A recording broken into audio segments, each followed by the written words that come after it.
Last time we started looking at Joseph's life. Joseph, who married Mary. And we see in the gospel the way God directed him. First, we have seen that God talked to him and encouraged him to take Mary as a wife, explained to him that the whole story of the pregnancy was God's own plan, and that there was nothing wrong, that Mary had not gone to another man. So we learned from there that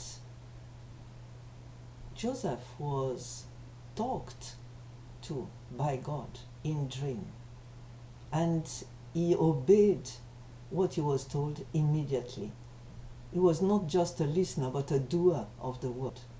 When he got up, he took Mary, and that was it. Now, after Jesus was born, after the shepherds had visited, after the Magi, the wise men from abroad visited, then the couple went to sleep again. It was night, and God came to Joseph in a dream again. And so the first thing we learned from there is that that was the pattern, the way that God communicated with Joseph. And each one of us has to learn how God communicates with us. Maybe God speaks to us through His Word. He does that with everybody. But in addition, God has specific ways of dealing with people. For example, God speaks to me in pictures. And also, He speaks to me through circumstances a lot. And I've got gradually, over the years, I learned how to discern God's will through circumstances in and around my family. So this is important, because you have to know that God speaks. And it's His desire that you listen to Him and that you recognize His voice.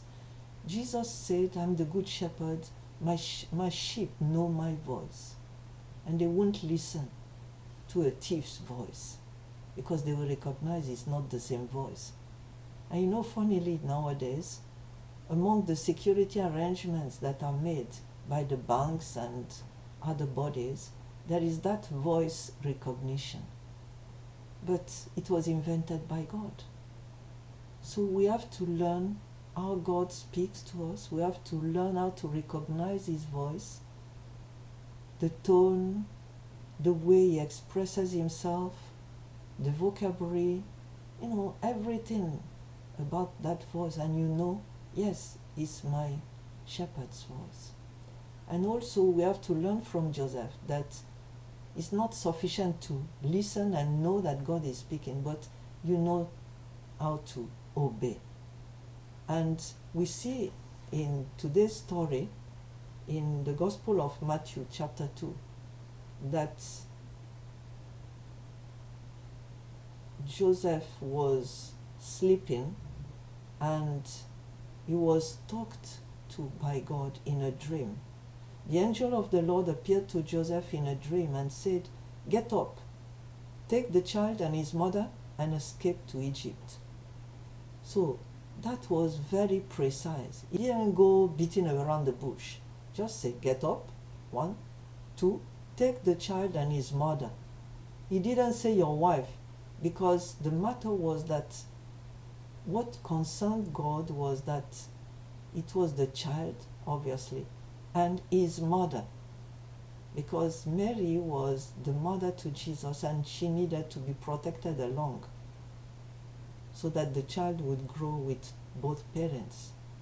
And then he said escape, and he just didn't tell him escape. He said escaped to Egypt. So it was a planned, carefully planned order and plan. And he said, stay there until I tell you.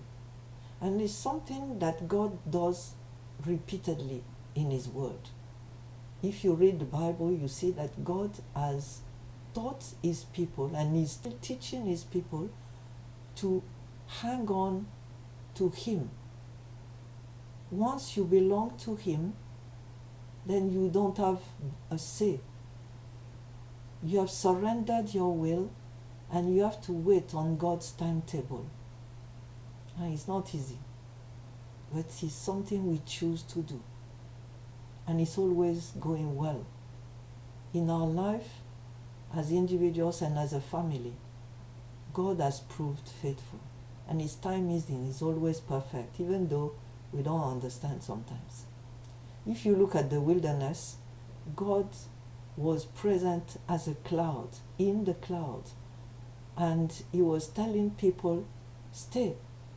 And so when the cloud was staying put, the people started organizing their stay, planting their tents, building the meeting place for God, and going about.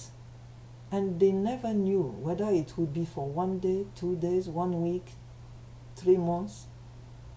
They didn't know until one day they see the cloud lifting, and immediately they see that they move into action and start packing and then move with the cloud. Like the song says, let us move with the cloud. And so here God tells Joseph through an angel that is representing him, his presence, stay there until I say so. And he explains to him, and that is something else we have to learn from him, from Joseph. God doesn't just give orders, but he explains himself to you, whatever ways he decides to use for that. He told Joseph, because the child is in danger, Herod wants to kill him. And so he had to wait. And we know from the story that actually Herod came. He did come to Bethlehem, but Joseph had already left. And so we learn from that. Joseph woke up from the dream immediately, and he woke up Mary and Jesus and started packing and went. That same night, he got up, took the child and his mother during the night. He didn't wait for morning. And remember, there was no light, no electricity. But that was not a deterrent. And he left for Egypt, where he stayed until the death of Herod. And so that was obedience that saved the life of baby Jesus. And then in the same chapter, we are told that after Herod died, the angel appeared to him again in a dream. He talked to Joseph again and said, get up, take the child and his mother, go to the land of Israel, for those who were trying to take the child's life are dead. And so he got up, took the child and his mother, and went back to Israel. But in that case, the angel didn't tell him where to go in Israel. But you remember that he was from Nazareth. So he waited, and then he was afraid to go back to Bethlehem, where he came from. And he decided to go back, having been warned in a dream again. So when he was contemplating where to go, what town to choose, then God talked to him again in a dream and said, don't go back to Bethlehem. And so he went back to Nazareth. That was the town he lived before Jesus' birth. And that is where Jesus grew up.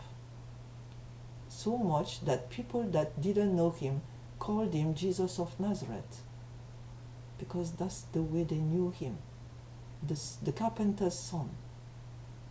So we have to learn how to depend on God, learn to recognize his voice, and when he speaks, learn the pattern he uses with you, and then whenever he speaks to you, be a doer.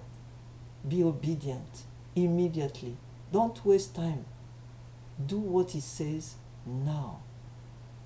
Like people say in English now, ASAP, as soon as possible.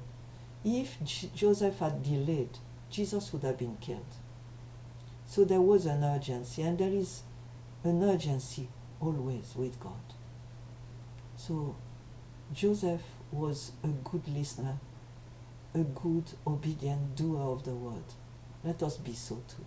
Bless you.